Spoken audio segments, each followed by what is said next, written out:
नमस्कार दोस्तों, मेरा नाम है प्रदीप चौहान। दोस्तों, आज प्रेस फ्रीडम डे है, यानी प्रेस की आज़ादी का दिन। मैं बहुत शुक्रगुजार हूँ कि ऐन वक्त पर अपनी कॉन्शियस की आवाज़ मैंने सुनी, आत्मा की आवाज़ सुनी और मैं मेन स्ट्रीम मीडिया से अलग हटकर अपनी बात कहने के लिए इस डिजिटल प्लेटफॉर्म पर आ गया। मैं अपने आप को आज़ाद महसूस करता हूँ। मैं आज़ाद पत्रकार हूँ। जो दिल में आता है वो कहता हूँ। सरकार से सवाल पूछने का जो अपना कर्म है उसको निभाता हूँ।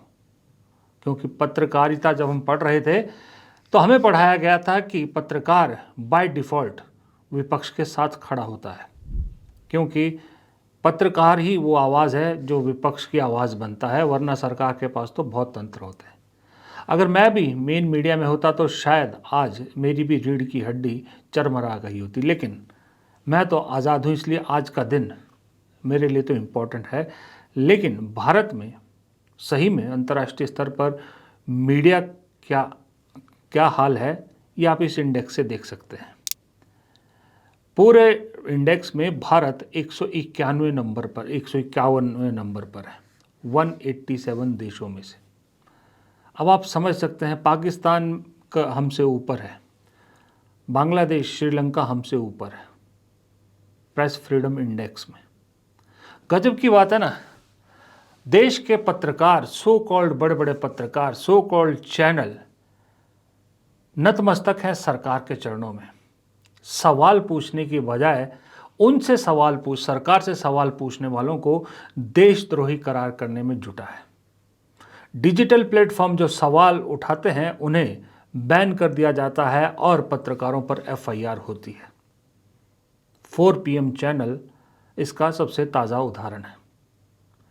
और नेहा राठौर और एक और पत्रकार पर और 2-3 और पत्रकारों पर जो अभी हाल ही में पहलगाम को लेकर जो मामले दर्ज हुए हैं वो उदाहरण है। लेकिन मजाल है कि टीवी स्टूडियो में करोड़ों रुपए का पैकेज लेने वाले बड़े बड़े दलाल पत्रकारों ने एक भी सवाल पूछा, जबकि सवाल पूछना उनका काम है। और बड़े हैरानी की बात है कि एक जो सुप्रीम कोर्ट के जज हैं सूर्यकांत, वो कहते हैं कि भले ही मैं जज हूं लेकिन दिल से मैं पत्रकार हूं और मैं पत्रकार की तरह हर मामले की तरह तह तक जाने की कोशिश करता हूं।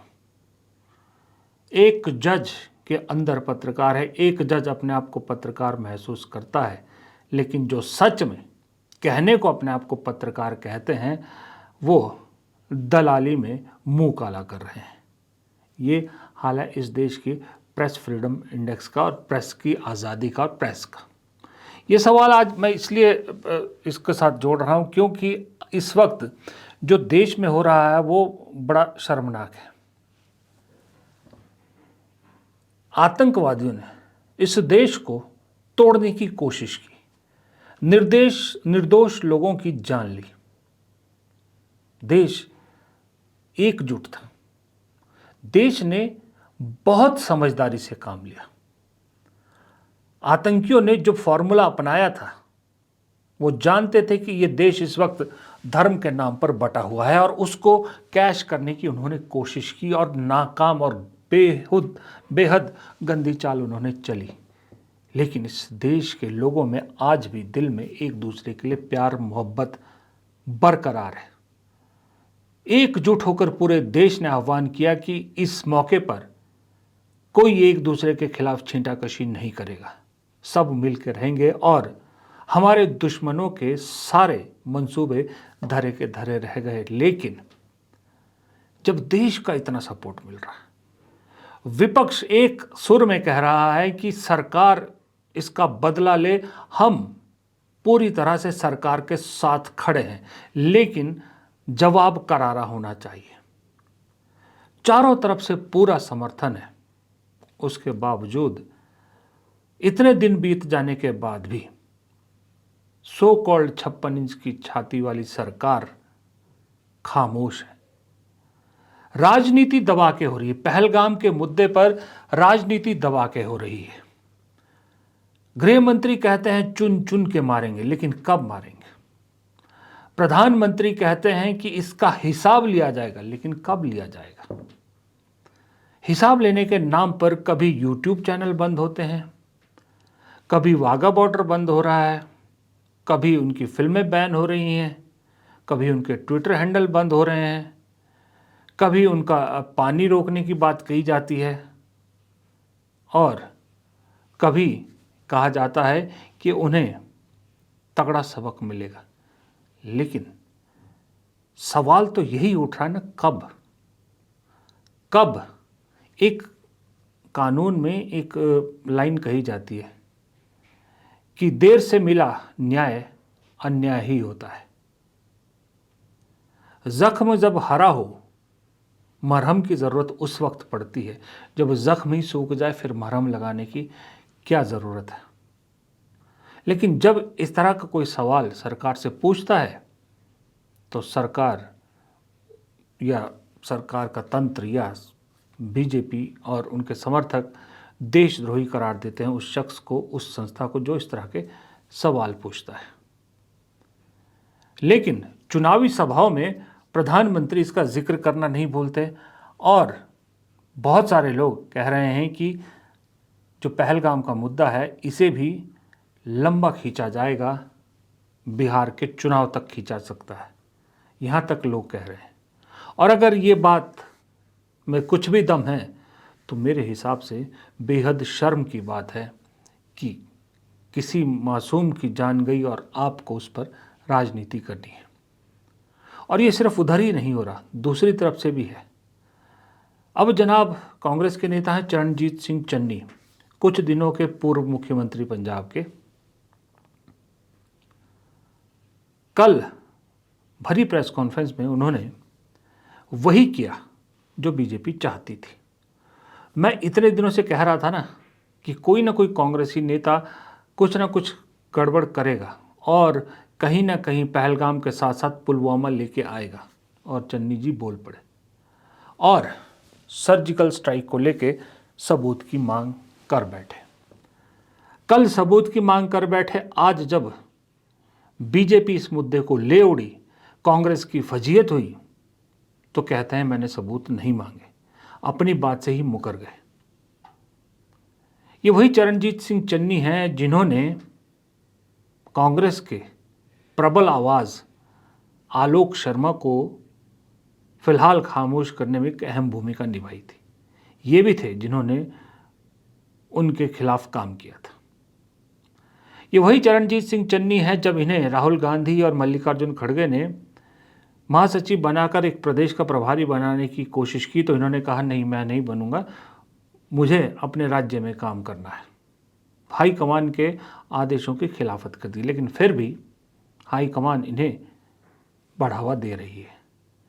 अब सुना है ये भाई साहब प्रदेश अध्यक्ष बनना चाहते हैं ताकि अगले चुनाव में मुख्यमंत्री की दावेदारी कर सकें। मैं कांग्रेस में अगर कोई सुन रहा है, मैं आपको किसी भी कोरे कागज़ में लिख के दे सकता हूँ। चरणजीत सिंह चन्नी दलित नेता है, इसमें कोई शक नहीं। चरणजीत सिंह चन्नी अच्छे नेता हो सकते हैं, कोई शक नहीं। लेकिन अगर चरणजीत सिंह चन्नी को मुख्यमंत्री का चेहरा बनाकर कांग्रेस अगला चुनाव लड़ना चाहती है तो सफ़र मुश्किल नहीं, नामुमकिन है। ये मैं आज गारंटी से कह सकता हूँ, क्योंकि पंजाब ऐसा राज्य है जो मेरे दिल के बहुत करीब है। मैंने 15-16 साल पत्रकारिता का वहाँ गुजारे हैं। वहाँ की राजनीति से और वहाँ के लोगों की सोच से मैं बहुत अच्छी तरह वाकिफ़ हूँ। बहुत बड़ा ब्लंडर पहले किया था प्रियंका गांधी, राहुल गांधी ने बहुत बड़ा ब्लंडर किया था कि जो अजीबोगरीब तरीके से अमरिंदर सिंह को हटाकर चरणजीत सिंह चन्नी को बना दिया। पहली बात तो है कि अमरिंदर सिंह को अगर हटाना था तो उन्हें एक तरीके से हटाया जा सकता था, लेकिन उन्हें बहुत अजीब तरीके से हटाया गया। फिर जिसके कहने पर और जिसके लिए हटाया गया उस शख्स का नाम था नवजोत सिंह सिद्धू। आज नवजोत सिंह सिद्धू कांग्रेस के क्या काम आ रहे हैं, कांग्रेस के कहाँ हैं वो नेता, किसी को दिखते हैं कहीं? या तो क्रिकेट कमेंट्री में दिख रहे हैं, सुना आजकल अपना यूट्यूब चैनल शुरू कर रहे हैं। कांग्रेस के लिए अब वो दिखेंगे जब चुनाव नज़दीक आएंगे और तब बड़े बड़े दावे ठोकेंगे। लेकिन खैर, सिद्धू को नहीं बनाया, बना दिया चरणजीत सिंह चन्नी को। ना अमरिंदर साथ रहे, ना नवजोत सिंह सिद्धू साथ रहे। नवजोत सिंह सिद्धू ने पहले अमरिंदर सिंह के खिलाफ हवा बनाई, मुहिम चलाई, फिर चन्नी के खिलाफ। ना इधर के रहे ना उधर के रहे। तो पंजाब में अगर चन्नी के भरोसे आप सोच रहे हैं कि चन्नी ने इस बार लोकसभा चुनाव जीता है, इसलिए उन्हें फिर मुख्यमंत्री का दावेदारी के चक्कर में आपने जो आदेश का उन्होंने उल्लंघन किया उसको भी इग्नोर कर दिया, तो कांग्रेस के लिए अच्छी खबर नहीं है। क्योंकि लोकसभा चुनाव तो रंधावा भी जीते हैं, वो मुख्यमंत्री थे। लोकसभा चुनाव तो राजा वड़िंग भी जीते हैं, वो प्रदेश अध्यक्ष हैं अभी। लोकसभा चुनाव तो और भी जीते हैं, पंजाब से 7 सीटें जीती हैं, तो फिर तो सभी बड़े नेता हुए। चरणजीत सिंह चन्नी में ऐसे क्या सुर्ख आपके पर लगे? उल्टा कल जो उन्होंने बड़े बड़े नेता वहाँ बैठे थे, सचिन पायलट बैठे थे, भूपेश बघेल बैठे थे और लोग बैठे थे, किसी ने इसका जिक्र नहीं किया चरणजीत सिंह चन्नी को क्या पड़ी थी पुलवामा के जिक्र करने की। आज सारा दिन बीजेपी ने खूब कांग्रेस को इस मामले में लपेटा और ऊपर से चरणजीत सिंह चन्नी हर गोदी एजेंसी को इसका जवाब देते फिर रहे हैं। अगर आपने कह दिया था तो आप अपनी बात पे फिर कायम रहिए। कल सबने सुना था कि आपने सबूत मांगे थे। जब पूछा गया था, बाकायदा एक पत्रकार ने पूछा था कि आपने सबूत मांगे, उन्होंने कहा मैं तो कई बार सबूत मांगे हैं, और आज कह रहे हैं मैंने सबूत नहीं मांगे। या तो बोलो मत, बोलो तो टिको इस पे। अभी जब भी पता नहीं क्या कांग्रेस में प्रॉब्लम है, जब भी राहुल गांधी फ्रंट फुट पे खेलने लगते हैं, उसी वक्त अपना ही कोई खिलाड़ी अक्सर राहुल गांधी को रन आउट करा देता है। ये है दरअसल। अभी इनको किस घोड़ों की कैटेगरी में राहुल गांधी रखते हैं मुझे समझ में नहीं आता। ना तो मेरे हिसाब से रेस के घोड़े हैं, ना ये बारात के घोड़े हैं। कल बारात के घोड़े बना के सामने बिठाया था रेस के घोड़ों के साथ में, लेकिन वहाँ भी फिसड्डी साबित हुए। अब किस कैटेगरी में आते हैं मुझे नहीं मालूम। दूसरी तरफ ये तस्वीर देखिए, ये तस्वीर मुझे नहीं मालूम कब की है, लेकिन मुझे लगता है पटेल का इससे ज़्यादा अपमान नहीं हो सकता। पटेल और अमित शाह की फ़ोटो मिला के एक फ़ोटो जो बनाई गई है, अगर ये फ़ोटो सही है, मैं इसके वो नहीं करता, पुष्टि नहीं करता ये सही है फ़ोटो कि नहीं है, लेकिन क्योंकि बीजेपी के सांसद है सूर्या और अमित शाह को फ़ोटो भेंट कर रहे हैं, अगर ये फ़ोटो सही है तो मेरे हिसाब से पटेल का इससे बड़ा अपमान नहीं हो सकता। हाँ, दोनों में सिर्फ एक सिमिलैरिटी है कि दोनों गृह मंत्री हैं, उसके अलावा एक ये दोनों में सिमिलैरिटी कि दोनों गुजरात से हैं। बाकी दोनों पर्सनैलिटी बिल्कुल ऑपोजिट है। एक देश जोड़ने वाली पर्सनैलिटी और दूसरे धर्म के नाम पर लोगों को बांटने वाली पर्सनैलिटी। अब ये देश डिसाइड करे कि राजनीति इस देश की किस तरफ जा रही है और इसे ठीक करना है या इसी तरह से चलने देना है। नमस्कार।